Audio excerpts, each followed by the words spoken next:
There's a place carved into the heart of Oregon, a river valley filled with raw power, forgotten history, and some incredible secrets.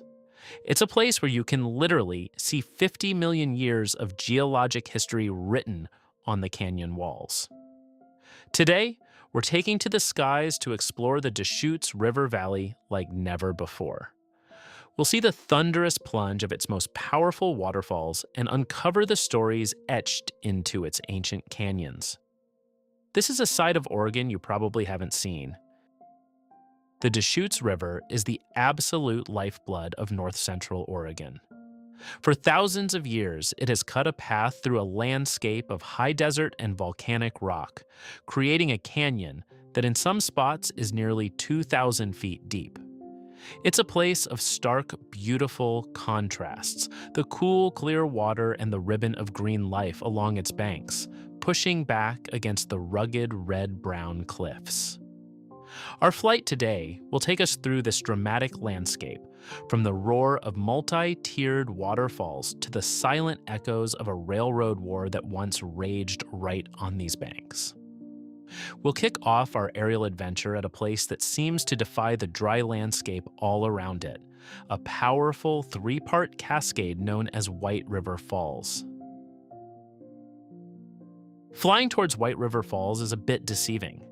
You're surrounded by this vast rolling landscape of sagebrush and desert mesas near Tygh Valley, Oregon, with almost no hint of the power that's hidden just out of sight. This is where the White River, a major tributary of the Deschutes, plunges a staggering 90 feet over a basalt shelf in an incredible display of force. But this isn't just one waterfall, it's a magnificent multi-tiered system.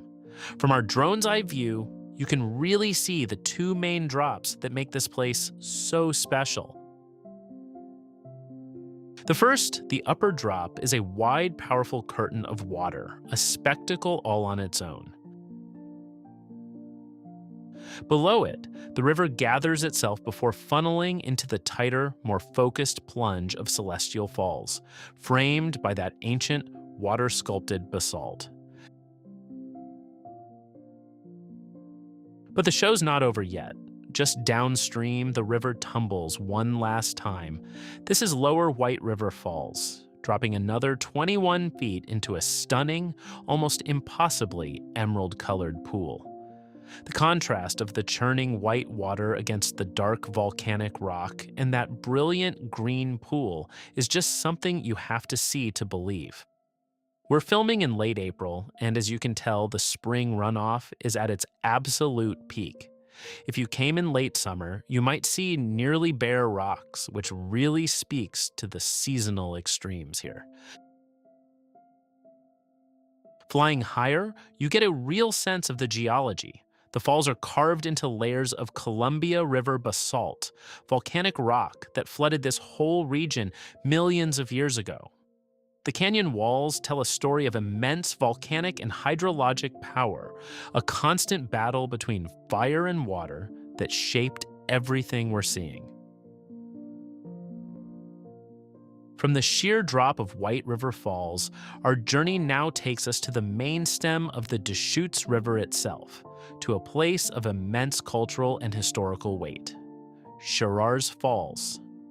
Now, compared to the 90-foot plunge we just saw, Sherar's Falls might seem modest, dropping only about 15 feet. But its importance isn't measured in height. This is the very last waterfall on the Deschutes before it finishes its journey to the Columbia River. It's a final, turbulent hurdle for the river. The waterfall is considered a Class 6 whitewater rapid, so powerful and dangerous that it's permanently closed to boaters.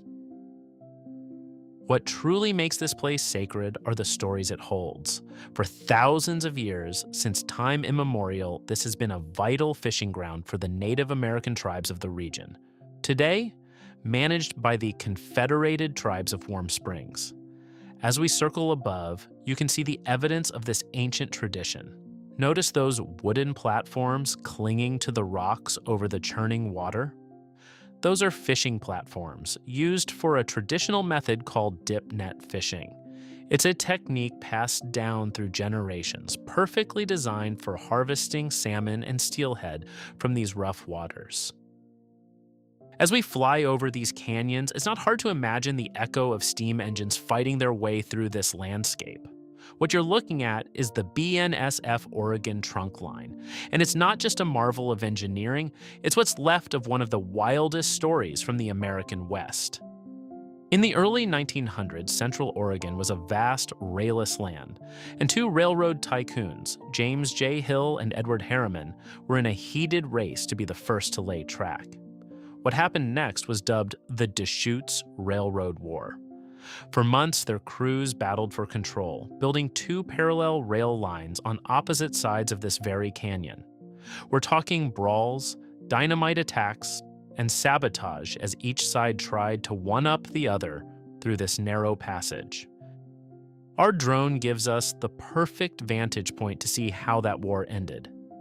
Eventually, the rivals called a truce in 1910 and agreed to share a single track through the canyon's toughest sections.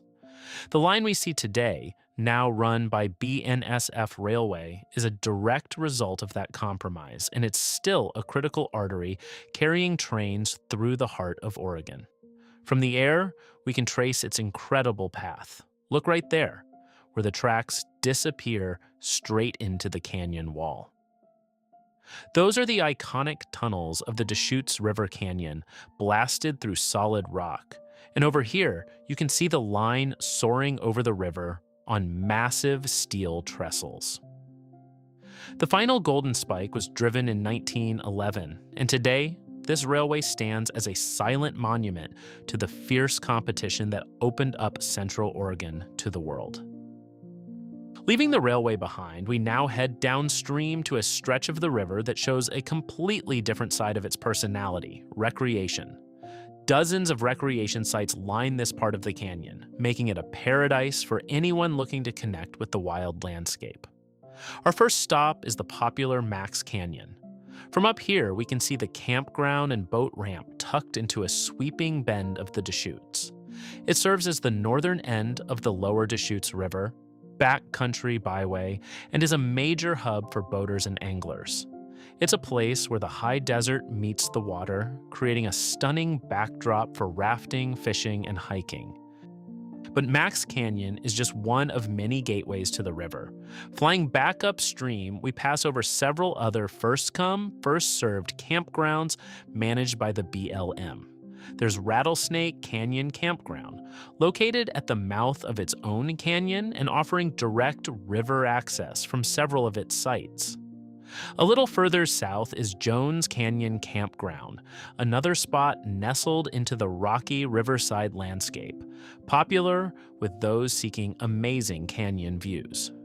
Together, these sites are a testament to the river's enduring pull, drawing people to camp, fish, and float beneath these immense canyon walls. As the day winds down, casting those long shadows across the canyon, our trip through the Deschutes River Valley is wrapping up.